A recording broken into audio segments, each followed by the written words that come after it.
Hello, everyone. Thank you, Michael, for that, and nice to meet you. And hello to Steve, if you're watching from wherever you are. And hello, especially to all of you. Thank you. I'm getting to know people up here.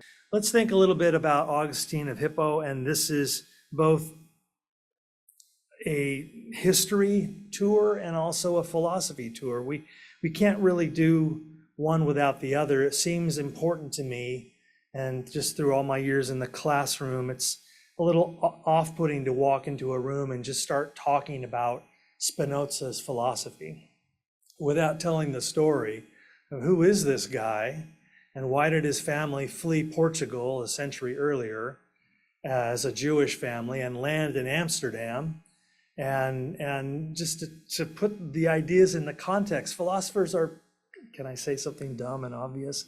They're people like you. They come from somewhere. They're shaped by the kids they grew up with in the neighborhood, by the teachers they had, by the books they read, by the crises that are unfolding around them. So to study the philosophy of a philosopher without studying the context of the life of that person, well, I just don't think you're going to get very far, especially not in an introductory class. I teach at a community college. All of my classes are 100 level introductory classes. 95% of my students take one philosophy class in their whole life. I'm it. Half of my students will never graduate from college, and about 5% of them, if they do graduate, might end up being philosophy majors. I'm not training philosophy majors. I'm lucky if I get a few weird kids like me that took a philosophy class at a community college and said, that's it. I've found my life. So I wish, right? But I often think of it this way. I'm in my career as a community college philosophy professor, I'm not really as interested anymore in preparing students for academia. I'm more interested in preparing students for suburbia. It's a terrible joke, but it's not a joke at all, but there's a poetic kind of symmetry there. And so that's a long way of saying why I am interested in the story. So when we tell the story of Augustine, and by the way, some people say Augustine, they went to Catholic school, and then there's Augustine for the rest of us, I guess. I don't know, it doesn't really matter to me. Augustino, if you want to say it in Italian, but we're just going to go with Augustine. But in your mind, you can correct me every time I say it incorrectly.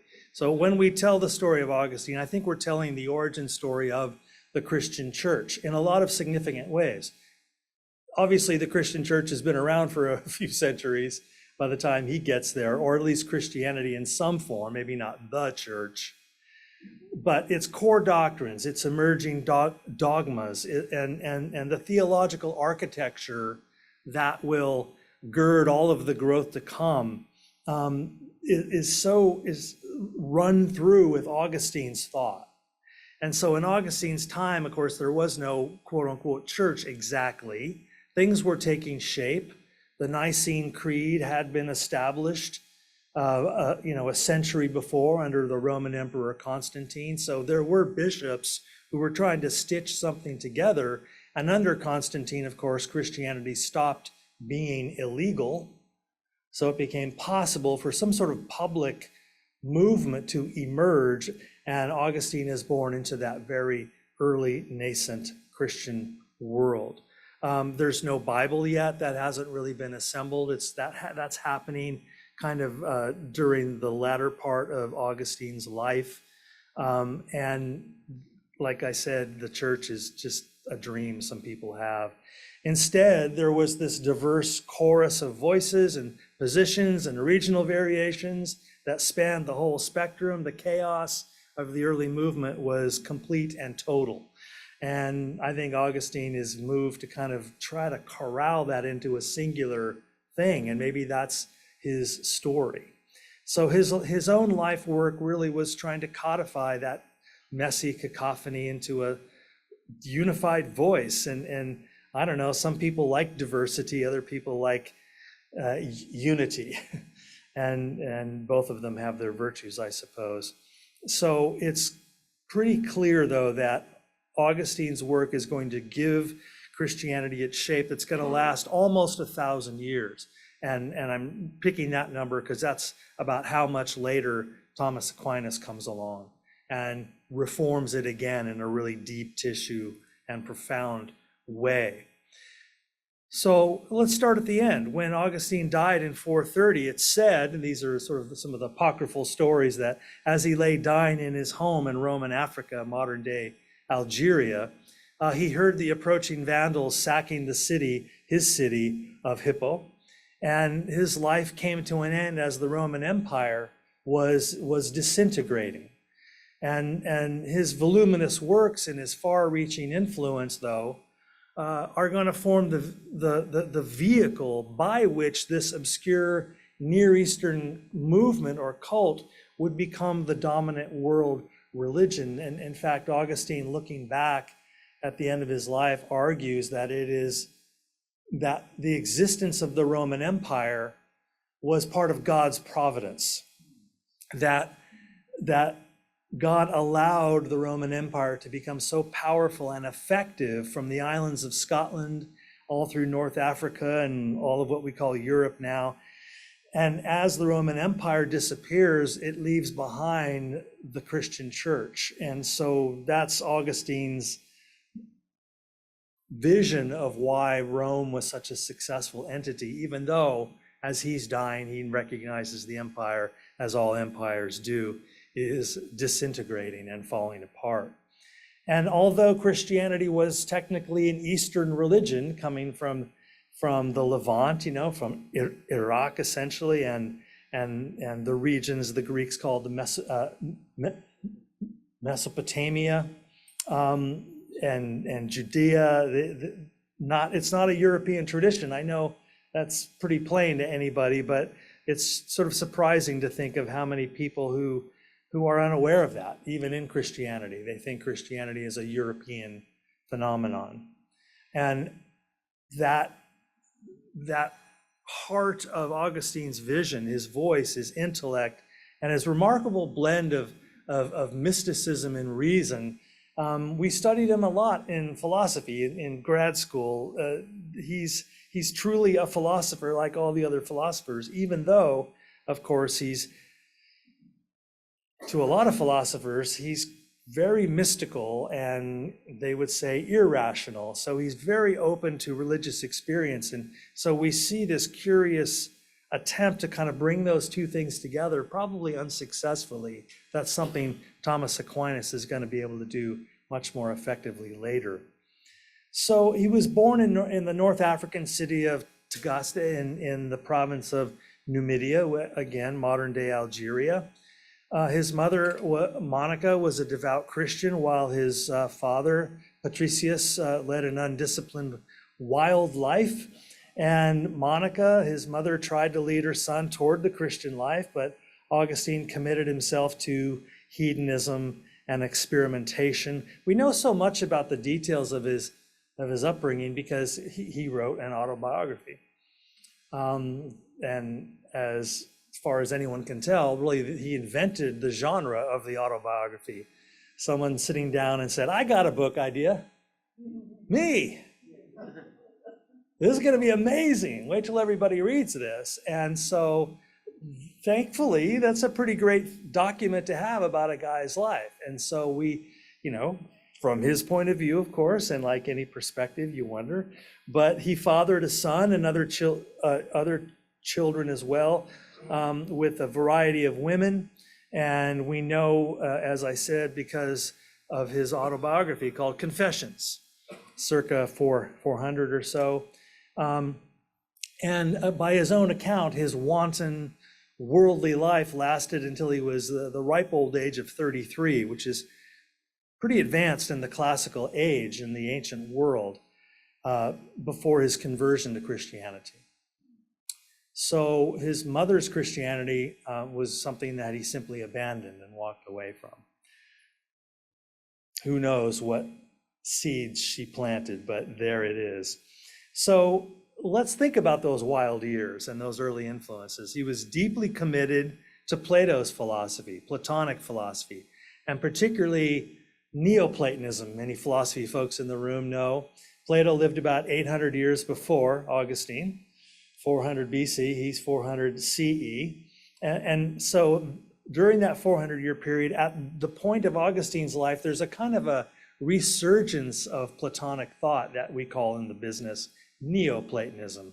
And an important voice in that is a philosopher called Plotinus. And these ideas have an enormous impact on him. We'll touch on that in a moment. And then another movement, more on the religious side, called Manichaeanism.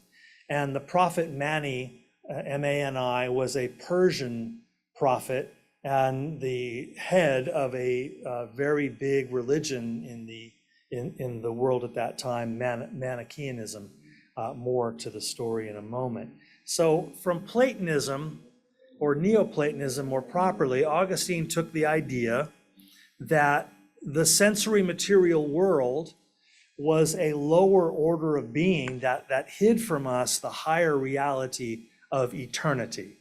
So if you were here for our discussion of Plato or in your own studies, you recall at least probably the allegory of the cave from Plato's Republic, this vision that human life is kind of like guys chained in a cave since birth, staring at the back wall of the cave at shadows being cast on the wall by objects being carried behind them and a fire beyond that casting the shadows. And so what we perceive is merely a shadow of an image that is itself a facsimile of the real object, which is in the outer world above. It's a rather dim view of human knowing, that most of what you and I call knowledge is just impressions, perceptions, and opinions. Now, real knowledge is possible, Plato argues, outside of the cave, accessible, leaving the imagery behind for a moment, accessible to the higher mind in a kind of transcendent knowing that Plato calls noesis, kind of what Buddhist philosophy calls prajna, or transcendent knowledge, which is not knowledge at all because it doesn't have content, it doesn't use words, it doesn't use concepts. It's mystical apprehension or pure awareness. That makes Plato a bit of a mystic. And what attracts Augustine, I think, is how in Augustine's read, Platonism emphasizes the artificiality of the world that we perceive with our senses. Because everything here in the sensory world is transient. Nothing lasts. And Plato is on the hunt for the immutable, the changeless, the eternal. And you can't find it here in the dusty world. So Plato begins to think about reality as this at least two-layer cake. And we're stuck down here, but there's this higher reality where real truth is, capital T, truth. That's the Platonic vision that Augustine really, really loves. And then from Manichaeanism, where Augustine spends a good deal of time, again, more on that in a moment, Augustine takes the idea from the religion of Manichaeanism that God and Satan are locked in a cosmic battle and we must choose sides. Manichaeanism is a highly dualistic religion where there is metaphysical good and metaphysical evil personified by a good deity and an evil deity. And they are in cosmic conflict, and us little humans have to choose which one we're going to serve. And now there's no Manichaeanism anymore in the world. It's one of the many religions where in my religious studies education at UC Santa Barbara, I learned we're all just called mystery religions. We call them mystery religions because we don't know anything about them. And we don't know anything about them because they were intentionally hunted down and destroyed by the church as it ascended to power after Augustine. So there are archaeological records, but there's no texts, there's really no voices. We just really don't know what Manichaeanism was really all about, not to mention scores of others. But I'm intrigued by this because Augustine's going to bring that dualism into his vision of Christianity. And whereas Judaism doesn't have that dualism, doesn't have Satan as a counterpoint to God, Augustinian Christianity does.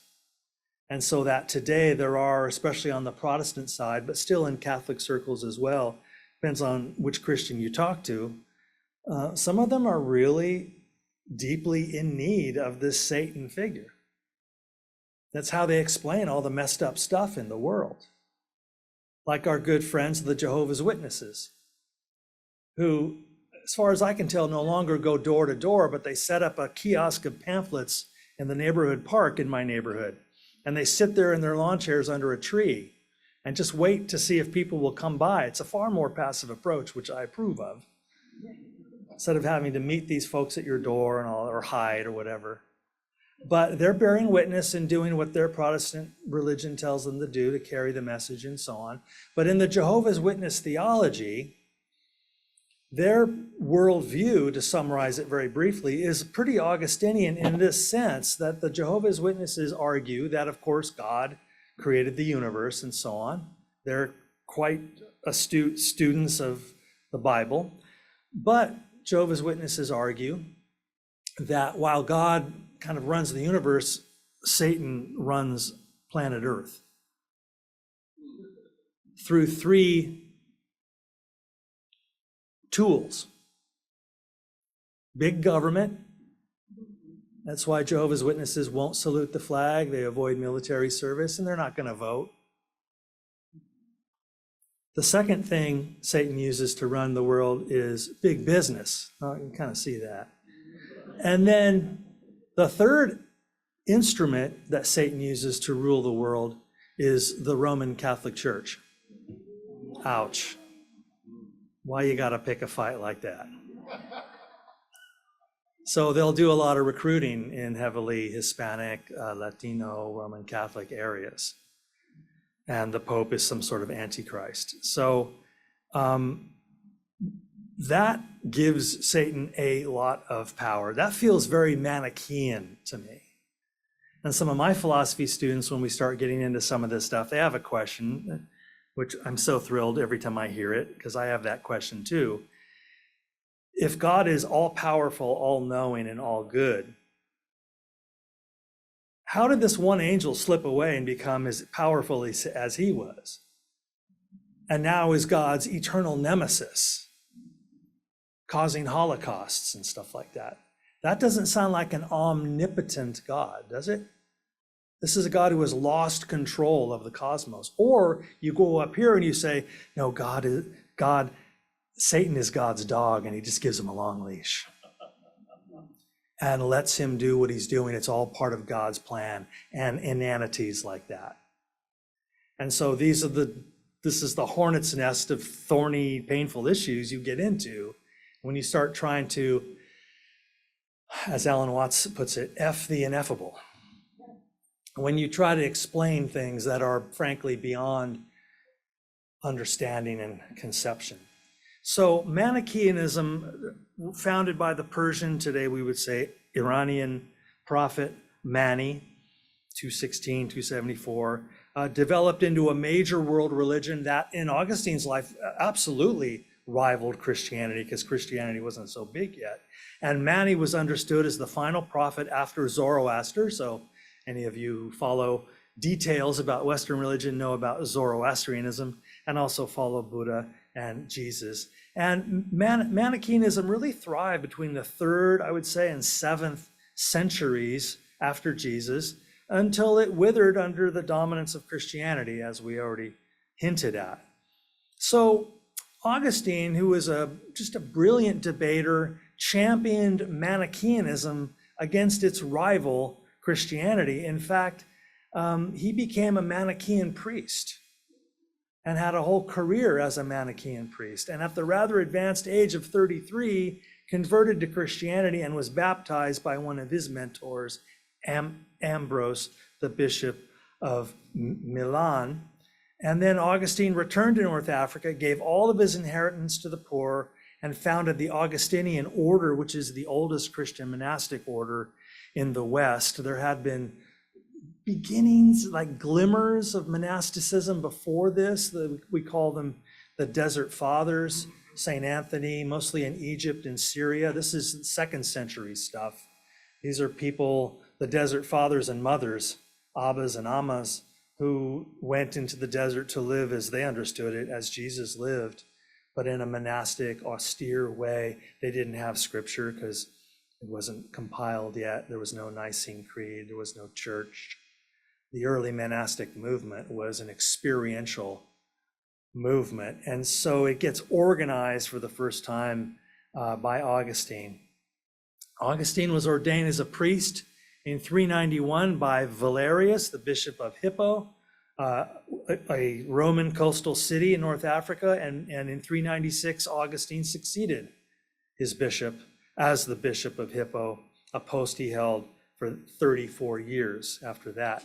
And now he would wield his considerable debating skills against Manichaeanism and in favor of Christianity. I don't know if you remember debate class or debate team from high school or college, but it was always fun in the middle of the debate when the professor blows the whistle and you'll have to switch sides. And I hope you were paying attention for the first half of the debate, because now you're over there. And so I just think this is brilliant. Who better to dissemble Manichaeanism than a Manichaean priest? Let's think about some of the other elements of things that are going on. In 380, the Roman Emperor Theodosius declared Christianity the only legal religion in the empire. So that was only a few decades after Constantine declared Christianity legal alongside the other religions. But by 380, it happened. The church and the state became one thing under Theodosius, and now all the other religions are illegal, like Manichaeanism, and the execution of the Manichaean priests began. So after his conversion in 387, just 7 years after that, I wonder if he converted because of the executions. I don't know, it's just a thought, I don't know, when they start executing philosophy professors, I'll probably just become a golf instructor or something. And I don't play golf, but we'll work that out later. But so he produced a lot, and that's one of the reasons we pay attention to him. 230 treatises, including, as I mentioned, Confessions, and also the really important book, City of God, we know it as. Those are the two that I had to read in a seminar in grad school. And in his work in general, he explores and in many ways anticipates a lot of major philosophical themes, such as what we could call more broadly epistemology. What is knowledge? Now, of course, he's schooled in Plato, and that's all about epistemology, but he starts to deepen it into where's the line between doubt and certainty, something Descartes will certainly take up later. The idea of maybe if we could call it a kind of nascent psychology, what is the composition of consciousness, the divided self, the different seats of consciousness within us, the will and memory and volition and all of that. Consciousness itself, time, free will is always going to be on the menu for theologian types, because once you posit an all-knowing God who knows the future, then in what sense can there be any free will beings? Because I truly don't know which arm I'm going to stick out right now. Okay, I stuck out my right arm, but I truly didn't know. I haven't rehearsed this moment. But according to classic theology, God knew which arm I was going to stick out, because an all-knowing being has boundless knowledge. That means they know the future.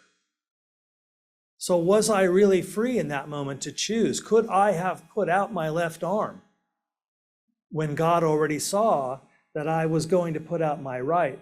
This is maybe just silly talk, but if you're trying to write real theology, you have to solve this problem.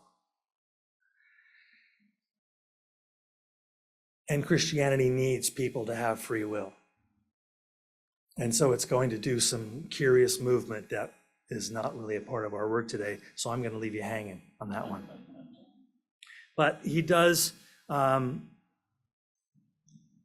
the City of God, argue that the impending fall of Rome was part of the Christian God's plan, thus signaling the end of the ancient worldview, as we mentioned in passing before.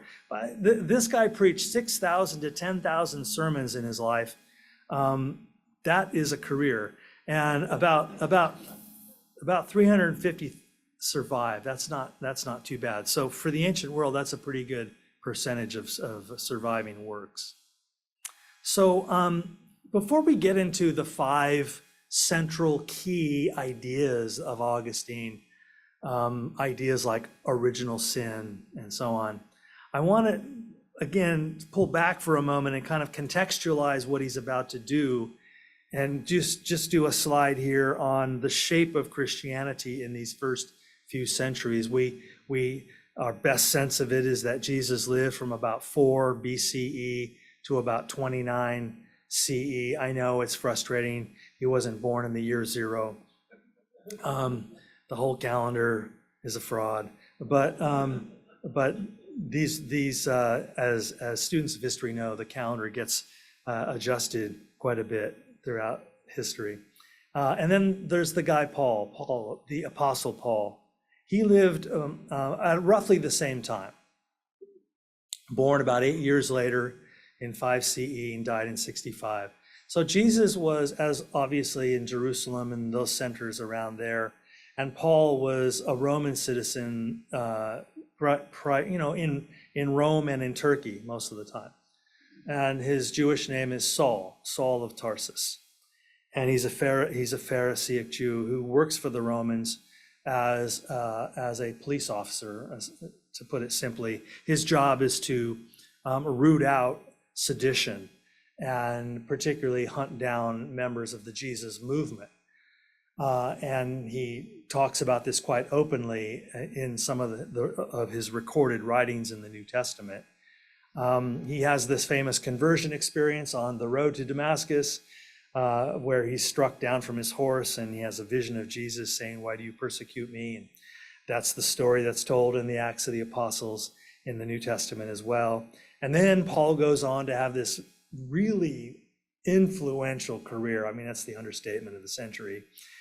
He travels around on foot and on donkey, and he writes a lot of letters, and he takes it upon himself to try to stitch together these nascent, home-based Jesus follower groups. I'm talking 8 people in a house, 12 people in a house, in Philippia, in Corinth, in Athens, in Thessalonica, and Paul travels incessantly among them.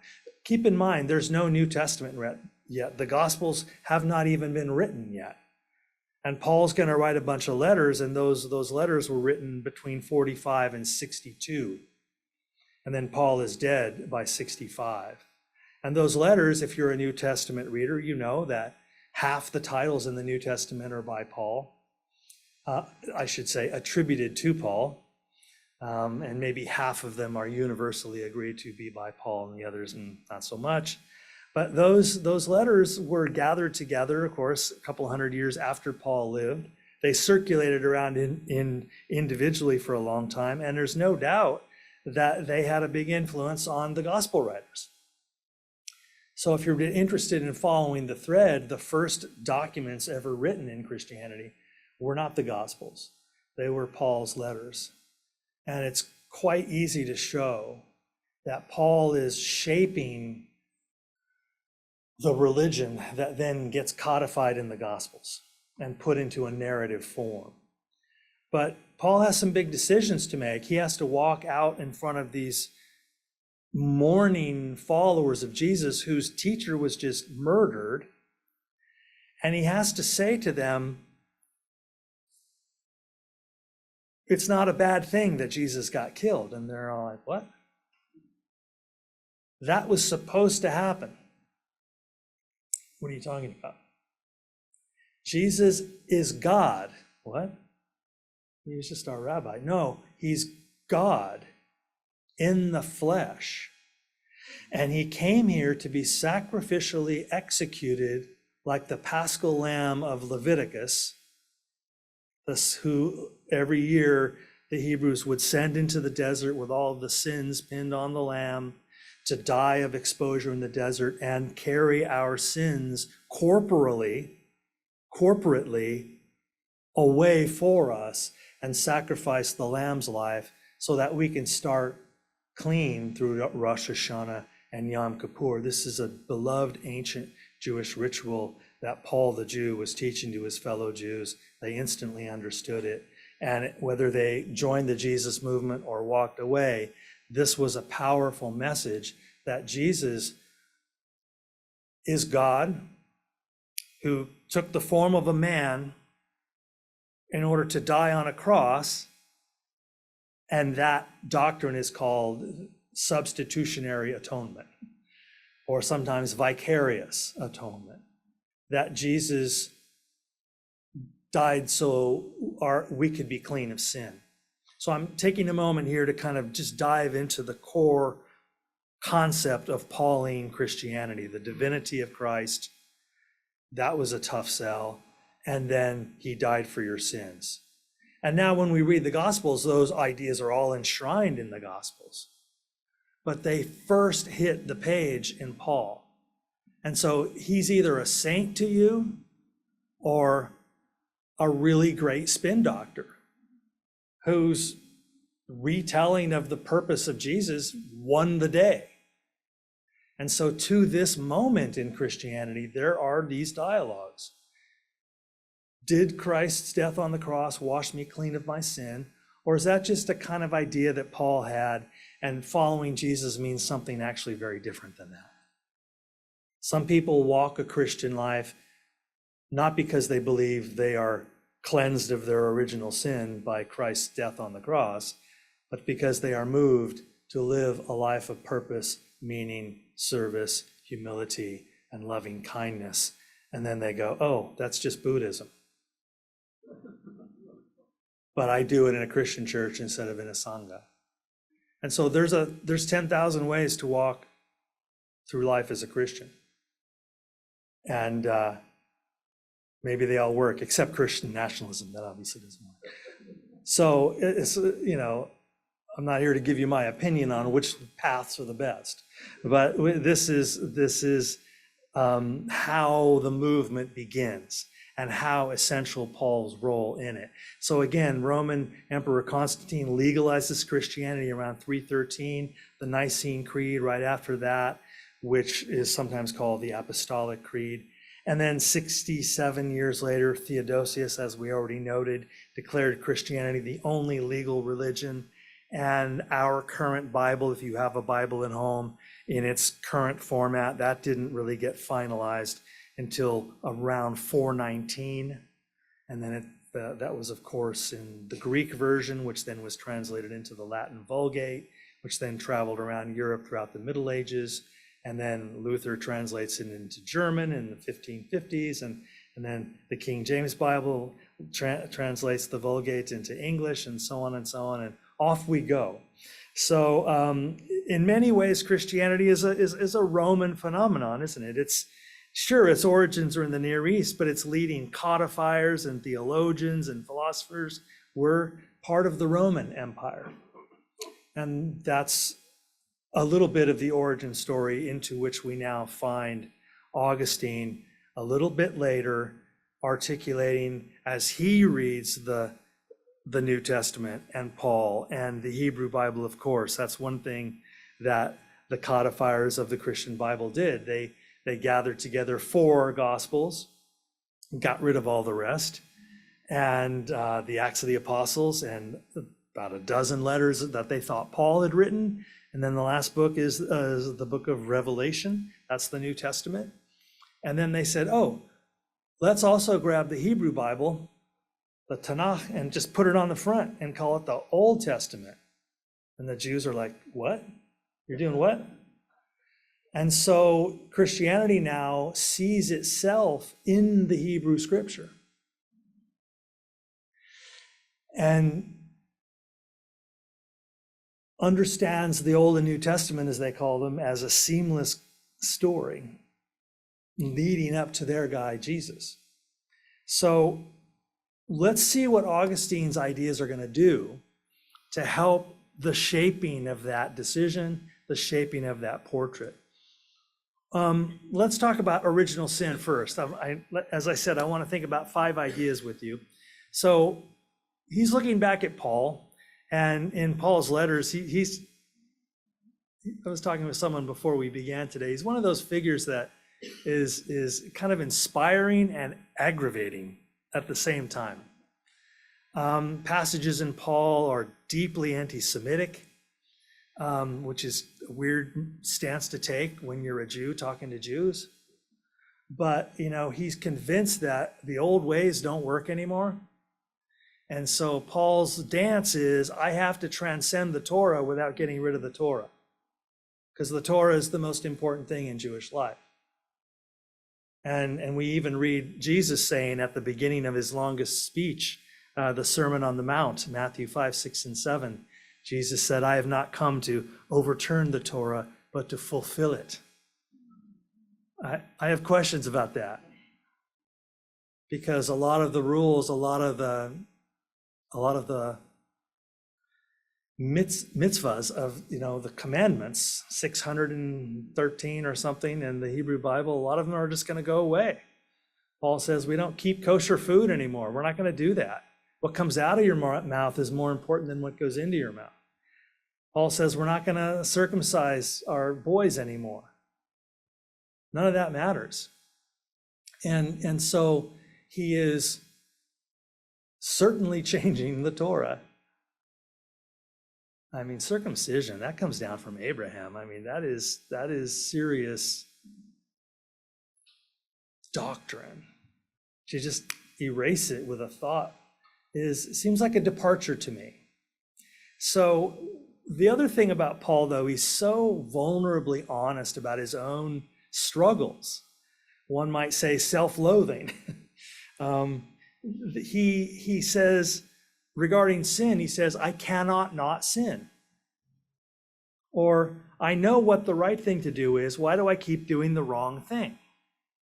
And Paul's talking about a very recognizable thing to us. In our psychological vocabulary today, we might call it compulsive disorders. And the definition of compulsion roughly is a behavior that you have lost the free will to control.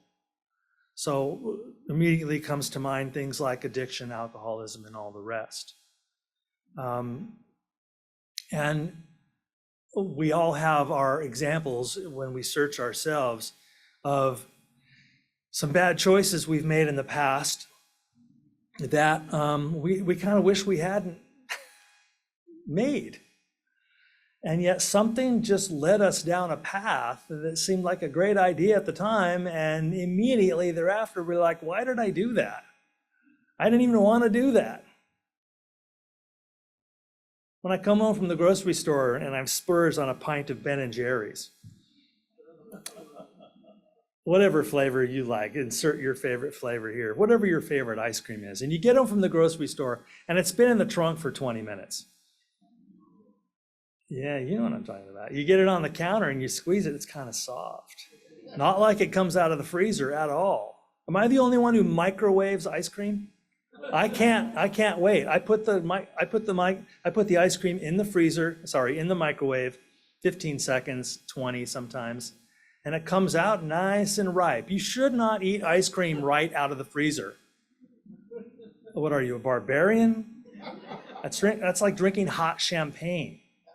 It's wrong. You need it to, like brie, eating brie out of the refrigerator. You lose half the flavor and the texture is all wrong. So ice cream, I know, what the hell is this guy talking about? I'm unpacking the groceries and there's my Ben & Jerry's and it's so soft. I'm like, I'll just have a little spoon off the top because it's perfectly ripe right now. And I cut that little plastic thing and then, 15 minutes later, the carton's empty.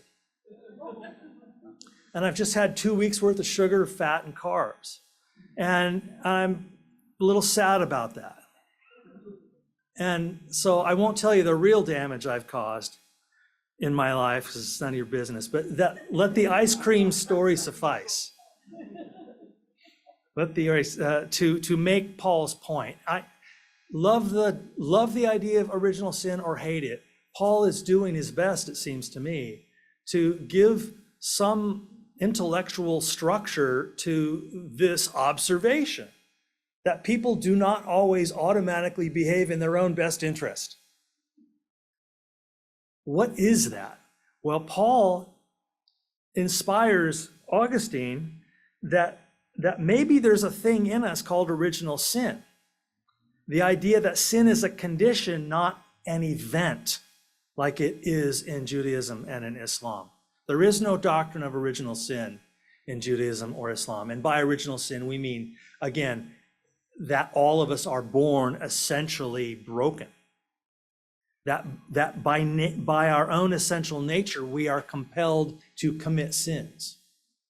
And we have no free will over that. I mean, we can roll back the amount of it, but it's still fundamentally part of our essential nature to sin. And don't get too caught up in what the word sin means. You know what it means.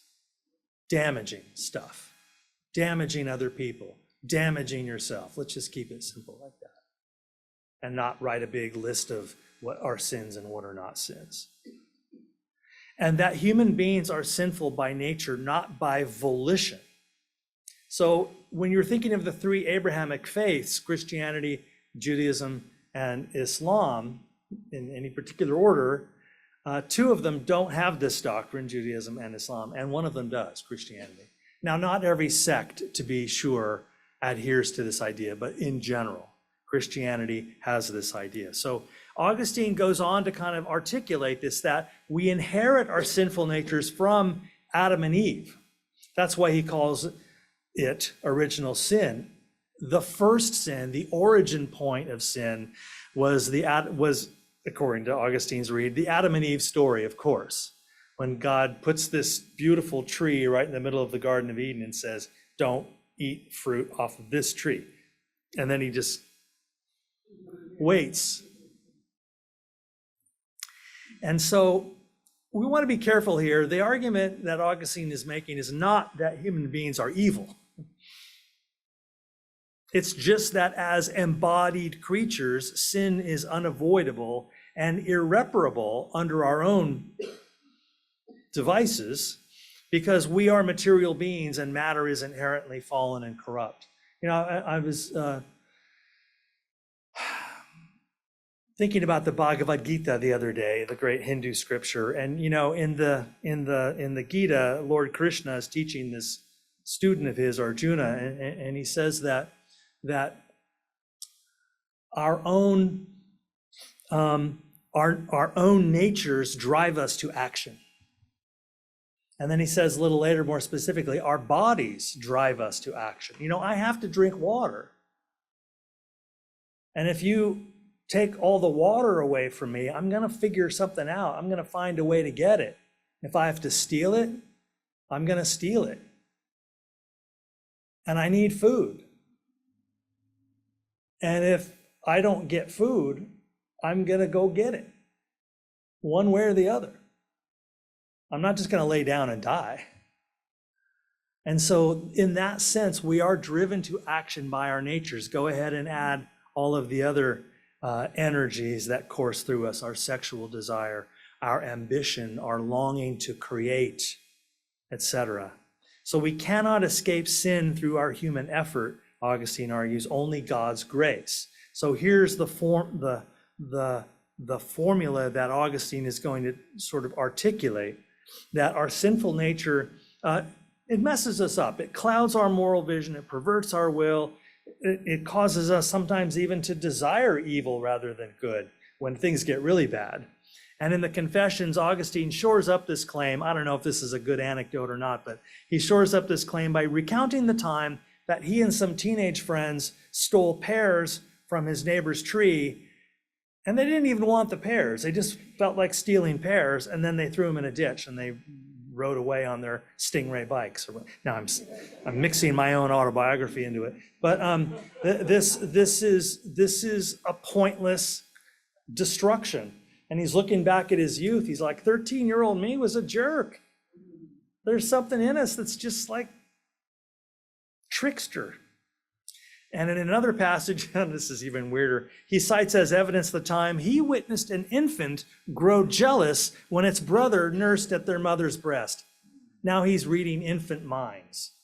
So I don't know, but maybe if he had an editor, they would have cut that one out probably. But our tendency to sin, I think, the point here that for Augustine, our tendency to sin is so deeply ingrained that we are spiritually helpless and utterly reliant on God's salvation through his son, Jesus Christ. Now here comes the substitutionary atonement of Paul. And this becomes the fundamental doctrine in Roman Catholicism and most Protestant denominations, but not in the Eastern Orthodox Church, by the way. Also Mormons, LDS, Southern Baptists, they have a different point of view on original sin. So in some ways, Augustine was never comfortable. I take comfort in this, that in some ways, Augustine was never comfortable or happy with this doctrine, but he saw no way out of it. So we want to put at the center then this idea of original sin as we more quickly move through the next four. It won't take too long. So, but before we leave original sin, there was an interesting alternative posited by another bishop of the church from Roman Britain, from the UK, as we would call it now, Pelagius. So he might have been Irish, maybe Welsh, but he denied the doctrine of original sin, and he came down to Rome and he argued with Augustine.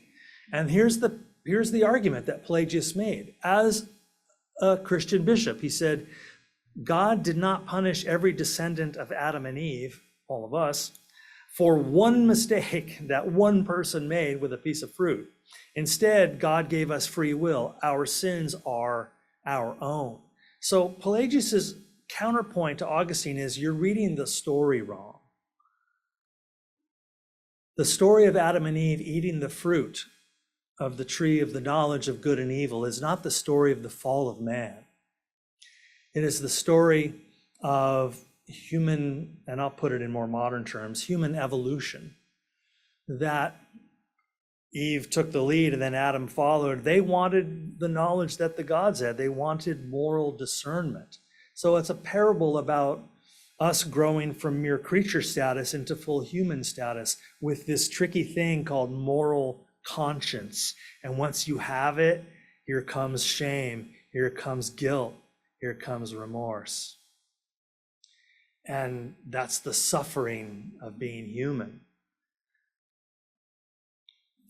Now, without original sin, then there's no need for infant baptism. You don't have to baptize babies the minute they're born to keep them out of purgatory. And Pelagius's argument for the inherent goodness of humanity was declared heresy in 419. And the Pelagian heresy, as it's known, became one of the most prominent dissenting positions in the early church. So it does my heart good to know that early Christianity was just as shattered as contemporary Christianity. I don't know if it was the right thing to do, but I just watched The Life of Brian last night. And as soon as Brian is anointed as God, they start arguing, it's the holy gourd, no, it's his sandal, and they go off and they form two different religions instantly as they follow Brian. Good old Monty Python coming through. But so Pelagian heresy, there's a Wikipedia article on the Pelagian heresy. You can read that later when you're bored. So ramifications and modern echoes. This is that one bullet point is a whole other hour, which we don't have time for. But it's an interesting thing to notice that the doctrine of original sin is so hotly contested to this day. I'm mentioning another Roman Catholic priest there, Father Matthew Fox, who wrote a very influential book in 1983 called Original Blessing. And as you might guess from the title, it is a brutal refutation of Augustine's doctrine of original sin coming from inside the house. coming from inside of the Catholic Church. So if Christianity is your path, I know you've wrestled with all of these things before and maybe have a position about this. So that was number one. Now let's as I said, more quickly, let's go through the next four of the key ideas that Augustine leaves for us. This is pretty straight ahead here, the infallibility of the church. That Augustine argued that the church was God's body on earth, God's presence on earth. And since God was infallible, so was the church. Now, the men who run the church aren't themselves infallible. Let's not go too far here. Your priest is not infallible, obviously. But the highest discernments of the institution are as close as we can get to God's will. So this idea evolved and developed as most theological doctrines do through the centuries. And I want to roll all five together when we get done here in a minute. And this is going to be a powerful piece of what people outside of Christianity often see as Christianity's arrogance, especially throughout the years of conquest and colonialism, and any missionary work, frankly, to go into another people's homeland and say, hey, I know y'all got your own religion here, but ours is way better. Not really interested in yours. Let me tell you about mine and bring you over to mine, and then we'll build a church. And just how imperialistic that is, no matter how well-intentioned. And so the infallibility of the church, that sense of righteousness, we can, I think, lay at the feet of Augustine. He has another idea, the city of God / city of man. And this is from his book, The City of God. These aren't literal cities. He's putting it this way, that, let me go to the next, that God had ordained two quote unquote cities, two communities, the earthly city blemished by sin and the city of God, a spiritual community grounded in the love of God. That was at the final judgment would go up to be with God. And as you look around the room, you can't tell who's in which city. We're all living together here, getting along, but when the trumpet sounds, the two cities will be separated, and one will go to be with God and one will not. So that puts a little urgency into the narrative. Again, this is a really curiously coherent worldview, even if it isn't your own or mine. So Augustine says that like all human creations, Rome must pass away, making way for the fullest manifestation of the city of God. So he imagines that a Christian empire will replace the Roman Empire. Pete Hegseth's still working on that, so we give him a little longer. But so this vision of history as purposeful and God-driven became a central tenet of Western civilization. So Augustinian's reach is really, really long. So we put original sin and the infallibility of the church, the city of God, city of man, together with number 4, the final judgment. Here, Augustine simply echoes, this isn't a surprise to anybody here, echoes certain teachings of Jesus and Paul and other New Testament voices who proclaim an end times when all will be judged. The final judgment becomes a part of all 3 of the Abrahamic faiths eventually. It may not be found in early Judaism, certainly not pre-Babylonian exile, but they start to pick it up after the Babylonian exile. And once the ascendancy of Christianity happens, this idea becomes part of Islam and many Jewish circles as well. The resurrection of the dead at the end of time and all that stuff. And at the final judgment, the 2 cities will be separated. And so when viewed through the lens of the first 3 key ideas, original sin, infallibility of the church, city of God, city of man, we begin to see Augustine's indisputable influence on the whole rest of Christian development, which is to say Western history, especially the global exploration, conquest, and colonization. It's this image of Cortez in 1519, riding in from the Gulf of Mexico to conquer the Mexica or Aztec, as we call them. This idea that Christianity and the hunt for wealth and the nationalism of Spain and Portugal and many other European political entities coming to raid the New World for resources, the priest and the executioner are long partners. And this destruction of the Mexica, at least we know where to find the Mayan temples and the Aztec temples, because they're in the basement of the Catholic churches throughout the Americas. And the way you destroy a civilization is not by killing its soldiers, it's by burning its libraries, its archives, and its artifacts.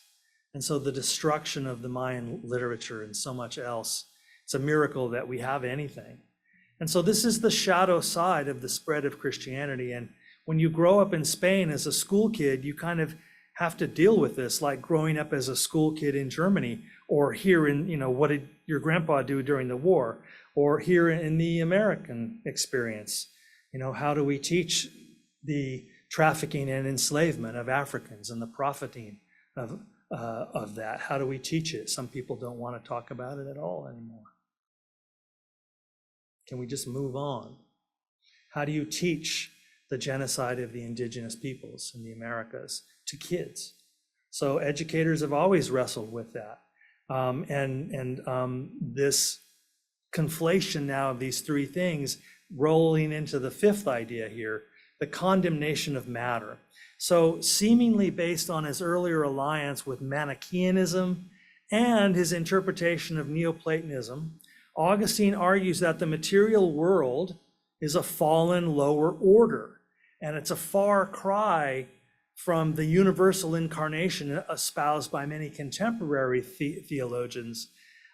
In Augustinian Christianity, this world is far less important than the world to come. Some of you might recognize that phrase, universal incarnation. That's from contemporary Roman Catholic Franciscan Father Richard Rohr, out of his center in Albuquerque, New Mexico, whose last book was called The Universal Christ. Again, it's basically Vedanta Buddhist Christianity.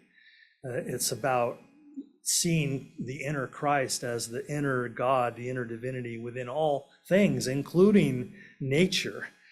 So it's a pantheism that some voices in Christianity are proselytizing. It's rather surprising, and it's a huge departure from the Augustinian worldview, which held sway. What might some of the ramifications and shadows of this position be? If we are not our bodies, what injustices are seemingly justifiable? So sorry for leaving this horrific image on the screen for so long, but this whole idea of the Spanish Inquisition, that you could torture people to liberate their souls from their bodies, because this material world isn't real. We're not really our bodies, and I'll do whatever it takes to save your immortal soul. And if it means torturing you, that's justifiable, arguably, under an Augustinian framework. If I need to destroy your civilization to save your soul, is that then in the minds of the conquistadors justifiable if it saves your immortal soul? These are just questions without answers, but the death of science, of course, is part of the story of the Middle Ages, and it could be argued that under the influence of Augustine's theology, the Roman Church began to teach against science, and during the Middle Ages, all of the natural sciences were banned, and it's Plato's allegory of the cave. If you have your eyes turned toward God, you have your back turned toward the world, and if you have your eyes turned toward the world, you have your back turned to God. That's Augustine's rather maybe simplistic interpretation of Jesus's words, you can't serve two masters. Lay your treasures in heaven, not on earth where moth and dust and thieves corrupt. So a kind of binary dualism. Trust in the eternal, don't trust the temporal. Nothing here is real or lasts, or in the end is even worth that much. So you might feel that's a little bit of a life-denying philosophy. One last anecdote about Galileo, the story, of course, in 1609, he got a telescope from Holland, and he looked at Jupiter and he saw some pinpricks next to it the moons of Jupiter, and he called the bishop over to look through his telescope, and according to the Catholic Church, of course, the geocentric model of the solar, I shouldn't call it the solar system, of the universe was that the Earth was the still point, and everything orbits the Earth, the sun, the moon, all the planets. Nothing orbits anything but us. So to find moons around Jupiter is a problem. And Galileo calls the bishop over, and the bishop looks through the telescope, and according to this apocryphal story I read, and looks at Galileo and says, pointing at the telescope, "This is clearly an instrument of the devil." And so this is Augustine's worldview, that I will trust my theology as a higher truth than my senses. That's how deep this sort of Platonic bias against empirical evidence becomes. And yet, in Augustine, we see this really earnest mystic who favored spiritual experience and ineffable apprehensions over so-called logical arguments. This is just finally some words from him to close out with. He's talking to God. Just listen to how deep this experience is. Late have I loved you, beauty so old and new. Late have I loved you. And see, you were within, and I was in the external world and sought you there. And in my unlovely state, I plunged into those lovely created things which you made. You were with me, and I was not with you.